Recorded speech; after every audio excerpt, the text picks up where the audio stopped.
This is how to install anti-theft number plate screws. So I'm going to replace the number plate screw on this car with an anti-theft screw. The first thing to do obviously is remove the existing screw with, as you can see, a conventional Phillips head screwdriver, which is exactly what the thief would do.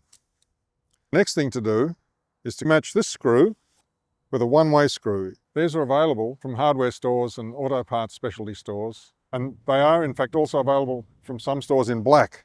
So where they are here, you might prefer to use a black screw. It's a cosmetic improvement. But you see this one-way screw now, I can't use the Phillips head screwdriver.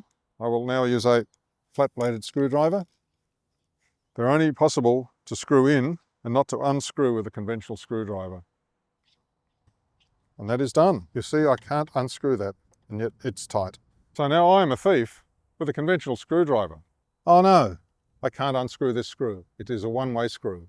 And the question everybody is going to ask is, I'm going to sell the car, I've just bought personalised number plates, how do I take those screws out? Well, most police stations will have a special tool that can remove them. If you'd like to get the anti-theft number plate screws installed for you, Neighbourhood Watch Victoria Police and the RACV run what's called Safe Plate Days. They're often run in a Bunnings car park, and people will descend on your car, whip your old screws out, put these nice safe plate screws in, and you're on your way in a few minutes. No mechanical knowledge required.